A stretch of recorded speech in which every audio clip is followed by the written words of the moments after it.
So what we'll be doing in this section is we are going to be learning about something called parent functions. And your parent functions are going to be the most basic way that a graph can look before you start doing all sorts of stuff like moving it around and flipping it and making it fat or making it skinny or making it short or making it tall, anything like that. So I'm going to go through some parent functions with you, and I'm going to start with two that hopefully you recognize at this point. And one of them is going to be y equals x. Okay, and you're thinking, why should I know that? Because, pardon me while I dig around for a pen, this has a coefficient of 1 that I'm too lazy to write, and it has a constant of 0 being added to it, which means this is actually y equals mx plus b. So notice on all of these, your y is going to have an exponent of 1. So this is going to be a y to the first equals, y to the first equals on everything that we do, okay? The next thing you want to notice is pay attention to what your exponent is on x. So the couple things I'm going to be asking you are, where is your variable? Is it under a radical? Is it in a denominator? Is it in some cool symbols? Or is it just sitting here? Okay, he is just sitting here. The next thing you want to answer is, what is his exponent? So on this one, his exponent is 1, which means this is a linear function. So what this looks like as a parent function is, this is the absolute most basic line that you can draw. Okay, so he's a perfect diagonal line. His slope is 1, so I go up 1, right 1, up 1, right 1, up 1, right 1, and then his y-intercept is 0. So, good heavens to Betsy, I forgot to silence my phone. Okay, so one of the things that we want to notice is, first of all, which quadrants does he live in?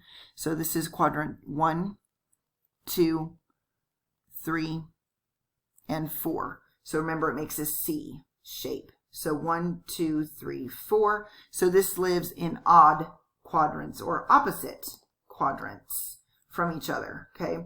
So this little thing goes way up that way. This one goes way down that way. And again, I can make it steeper. I can make it flatter. I can stretch it out. I can do all sorts of things to it. But notice that it's in quadrants 1 and 3. So what happens if we increase our exponent? What happens if I have y equals x to the third? Okay, so this was an x to the first. 1 is odd, and he's in odd or opposite quadrants. X to the third has an odd exponent, and he is in odd or opposite quadrants. And what he looks like is this red thing. Okay, so I took that line and I kind of squished it. So it's not a linear function anymore. We call this a cubic function. And it has that little whoop shape to it. Okay, make whoop. Okay, so it has this whoop shape to it. And notice it still lives in quadrants 1 and 3, unless I move it, do something like that to that. But my parent function is in quadrants 1 and 3. Okay, one more thing I forgot to say about this one, because my phone beeped at me and scared me to death, is that this is called the identity function. So your identity function simply means, and let me rewrite this over here, what I had was y equals x. Y and x will always be the same thing. So if y is 2, guess what x is? It's 2. If x is a bajillion, guess what y is? It's a bajillion. Okay, so the left and the right always match. So that's why it's that blue line. For x to the third, it's the red line. Well, guess what y equals x to the fifth looks like? So this is called cubic. So x to the fifth is just going to be steeper, and he's going to be flatter. And that is a really bad drawing. Okay, but he's going to kind of sort of flatten out in the middle there. And so notice that the first one was a diagonal line, and then I had this nice little hiccup right there on the red one, and then all of a sudden it gets a little bit more volatile. So this one will never go directly vertical in a north-south direction, and neither will this arm. So he'll always be going a little bit to the left, and he'll always be going a little bit to the right. It just does it pretty slow. So what do we know? As our exponents increase, my function will get steeper, and it will get flatter. In other words, it'll get narrow and tall, and it'll flatten out in the middle. Okay, so those are all of your x to the odds, so we now know what x to the odds look like. So let's do some x to the evens. So for x to the evens, we have y equals x squared. So that's the other one I was hoping that you would know. So you should know what y equals x to the first is. It's just a line. And then y equals x squared is going to be a parabola. So he looks like this. Sorry, that's kind of bumpy. There we go. He looks like that. That's your parabola. He has that U shape. So do not fall into the pit of despair. This is not in quadrants 2 and 4. So don't think that because it's an even exponent, he's in quadrants 2 and 4. No, he's not. Even exponents live in next door quadrants. So if this is 1 and 2 and 3 and 4, they're going to be in next door to each other. Okay, so he's a parabola. He lives in next door quadrants, and that's your parent function. He has that U shape. And so now what do I know about this? What happens if I increase my exponent? I've got y equals x to the fourth. So my arms are going to be steeper, and the bottom part of it is going to flatten out some. So it's more of a hard U shape instead of that soft V shape. So basically, I really can't tell if you were to draw one of those shapes and shove it underneath my door. I wouldn't be able to tell if that's an x to the second, x to the fourth, x to the sixth, or anything like that unless I plot points. Okay, but I'm looking at a basic general shape. So that basic general shape is an x to the even. So he is x to the evens. So now we know all of the x's to the positive numbers. So let's go to x to the to the negative numbers. So what happens if I've got y equals x to the negative 1? So remember, this is 1, 3, 5, 7, 9, 50, 11, whatever. Okay, and then I've got all the 2, 4, 6, 8, 10, 12. All that kind of good stuff. So I've got all my positive exponents here. Well, what about my negative exponents? So a negative exponent is going to tell you whatever it's attached to, it actually belongs in the opposite side of the fraction. So if this negative exponent is attached to something in the numerator, I'm actually supposed to say, ha, don't be tricky. You actually belong in the denominator. I did what that negative said to do, so the negative goes away, and I'm too lazy to write the first. So x to the negative 1 is a different way of writing 1 over x. It means the same thing. So notice something. You have a variable in your denominator. So we were talking in the last section about restricting our domain. You're going to have an issue at 0 because if your denominator goes to 0, this thing is undefined. So I still want some basic ways to identify this. So what this looks like is if you've got variables in denominators, it's going to look like it got punched in going this way. So like somebody came in and bam, punched it. But it's still in quadrants 1 and 3. Okay, so you will have a gap in your graph. If I had all the time in the world, I could draw all of these forever and ever and ever in alternity without ever lifting my pen. Okay, I could draw this one forever and ever and ever in all eternity without ever lifting my pen. This one is in 2 distinct places. I can draw this side of it, but then I've got to pick up my pen and hop over where x is 0, and I've got to do the other side. Okay, so I still have an x to the first, but I've got a gap in my graph. He's still in opposite quadrants, but he got punched in. So if you've got a 1 over x to the, you're going to be looking for a gap in your graph, and you're going to be looking for it to be punched in. So what's another one? I've got y equals x to the negative 3, which is 1 over x to the third, and guess what? Your exponent is getting bigger, which this means it's steeper and flatter. So it's never going to have a corner, but it's going to look like it's starting to have a corner. And these are really bad drawings, sorry. All right, so I now know what 1 over x to the odds looks like, so guess what 1 over x to the evens looks like? So I've got x to the negative 2, which I'm going to rewrite as 1 over x squared. And so let's see if we can follow the pattern. Over here, x to the positive odds was in opposite quadrants, and as they increased, they got steeper and flatter. X to the evens were in next door quadrants. As the exponents increased, it got steeper and flatter. But now I've got another qualification in here. So now I've got variables in denominators. So what does that mean? It's going to be in next door quadrants, but there's going to be a gap in the graph, and it's going to look like it got punched in. Okay, so this is a 1 over x squared or an x to the negative 2. Okay, so it looks like it got punched in. These arms are going to get infinitely close to this axis, and these arms down here are going to get infinitely close to this axis, never touch.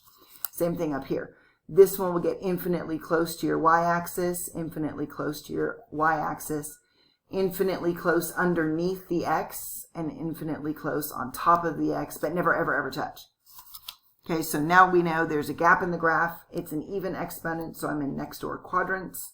And so what does y equals x to the negative 4 look like, which is 1 over x to the 4th? That is just going to be steeper and flatter. Okay, so he'll end up kind of sort of boxing out down there. So again, unless you like plot points, I don't know which one you're telling me this is. I just know that this is a 1 over x to the even. I know that this is a 1 over x to the odd. Okay, so now we've done positive counting numbers. We've done negative counting numbers, all for exponents. So now we're going to do some fractions. So I'm going to break the mold. I've got the square root of x. Okay, so x has an exponent of 1. And then what's your index? Your index is a 2, which means I can rewrite this using a rational exponent of x to the 1/2. So now we're doing fractions. Okay, so this is an x to the 1/2. So what does that mean? That means, how did I get the 1/2? Because my x had an exponent of 1 that I'm too lazy to write. And the root that you are taking becomes your denominator. So I'm taking a square root, so it's a 1/2. So you would think, well, 2 is even. It should be in next door quadrants, but unfortunately, I'm going to ruin your day. So this is in a single quadrant. Why is that? Because I never want negatives under my radicals. That takes me to imaginary number land. So I cannot be where x is negative. Cannot be where x is negative. So I may flip this thing. I may do all sorts of stuff to it. But for right now, I cannot have any negative numbers. So it's just going to be shooting off very slowly. So notice all of these. Let's actually go back to here. This one kind of shot up and just went straight up, kind of like a rocket. Okay. This one is just going to be very, very, very slow. He's still increasing, but he's just going to do it slowly. So he's moving horizontally a whole lot faster than he is vertically. So guess what the fourth root of x looks like? A fourth root of x is going to be x to the 1/4, and that is going to be, what are my two key words, my friends? Steeper and flatter. So again, I just know that that's an x to the 1 over an even. That's all I know. Okay, so let's look at a couple more types. We have y equals a cubed root of x, which is going to be an x to the 1/3. Now do not fall into the pit of despair. You are allowed to have negatives under odd roots. For instance, if I asked you what is the cubed root of -1, you would tell me it's -1. Why? Because -1 times itself is -1. So a negative times a negative times a negative means I can have negatives under that odd root. So I'm going to have that same general shape. He's going to shoot off this way, but he's also going to shoot off that way. So now I'm back into opposite quadrants. Okay, so this one kind of ruined my little pattern here because he's a 1 over x to the even, but he does not shoot off that direction as well in next door quadrants. He does not, but this one does in opposite quadrants. So now you know what a y equals a fifth root of x, which is an x to the 1/5, looks like. Guess what he is? Repeat with me now. Steeper and flatter. Okay, so that's an x to the 1/5. So now we've got some basic stuff going, and I'm going to go ahead and show you some weird ones. Okay, so we've got absolute value of x. So y is the absolute value of x. So he's got tall vertical brackets on either side, and he looks like a V. Okay, he looks like a V. So it's actually a diagonal line this way, and it's a diagonal line this way. So any value I put in for x, if I put in a 1, it's going to pop out a 1. If I put in a 10, it's going to pop out a 10. If I put in a -1, it's going to pop out a 1. If I put in a -10, it's going to pop in a 10. Okay, so that is your absolute value function. And then what we have is the greatest integer function, which is a hard bracket with a double vertical bar. And that's called the greatest integer function. And these are just kind of little weird ones. Okay, this is absolute value. value. We also call this one the step function because it looks like stair steps. And what that means is for every number I give you, you're going to round down if it's not a whole number, okay? Or if it's not an integer. So it looks like this. Look at me waste all of my ink. All right. It's not a waste because you're learning, right? Okay. So hang on, I've lost control. Go this way. So it just looks like stair steps. And what that means is if I give you 0.9 for an x value, you're going to round it down to a y value of 0. So that's why you have this here. And then as soon as you hit 1, well, 1 comma 1 is on the graph. And then 1.1 comma 1, 1.2 comma 1, 1.9 comma 1, and all the little numbers in between. Okay, so the last thing that we're going to do, which I'm just going to show you as we go through the examples, are called piecewise functions. And that's where we take bits and pieces of all these things I just showed you and we put them together. So it's just going to be easier to give you examples of those. I also put these in the notes in your folder in your module on Canvas. And so you'll be able to download these notes and have them to refer to. So I will see you with some examples.